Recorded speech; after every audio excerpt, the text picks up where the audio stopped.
ሙሉና ሙሌ ከተባለ ካዛንጂስ ሆኖ የማይጠቁም ሰው የለም። እነዛው ቃበዶች ይሏችኋል። ግማሹ እያስመሰሉ ነው፣ ኑሮ ከብዷቸው እንጂ አላበዱም፣ የእነሱን የቅርብ ዘመድ አውቃለሁ ይላል።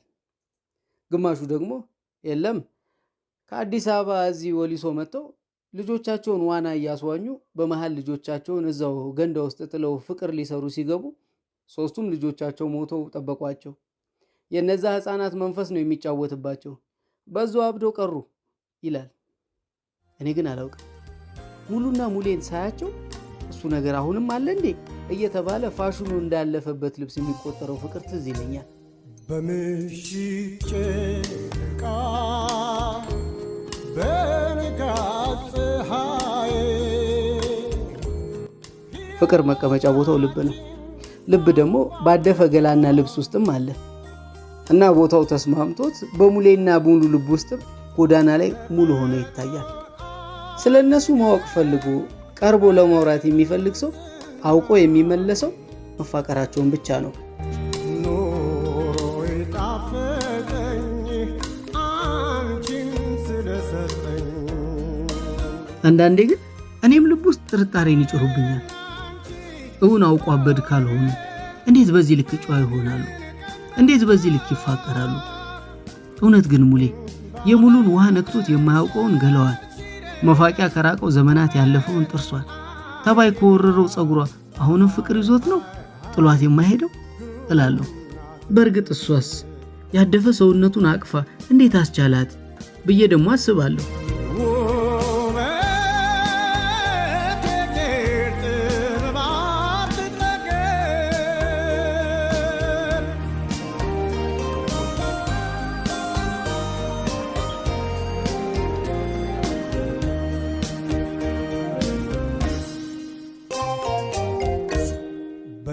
በየተራራው ላይ በየሸንተረሩ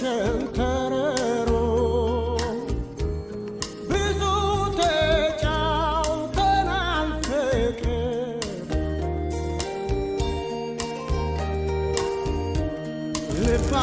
ልባችንን ገልጠን ተስማምቶን አየሩ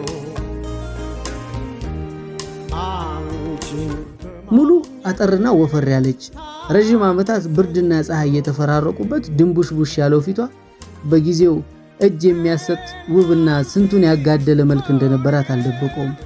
ሙሌማ አንበሳ ነው። ለዘመናት የተደራረበው ድሪቶ እንኳን ግርማ ሞገሱን መደበቅ አልቻለም። ሙሌ ወንድ ነው። ራሱንና ሚስቱን አስደፍሮ አውቅ። ሙሉ ቀን የወንዶች ቁና ትል ነበር አክስቴ።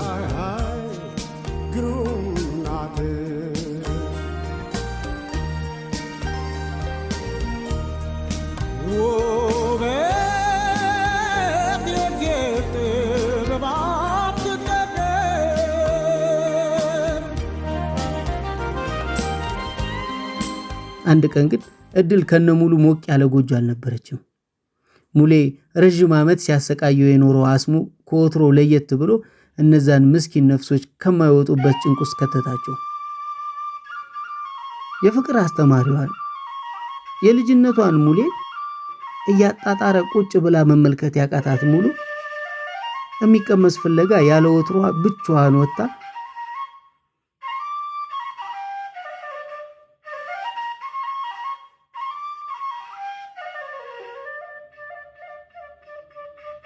አይገቡበት ገብታ ይዛ ስትመጣ ደጇ ቀስቅሶ ጠበቃት።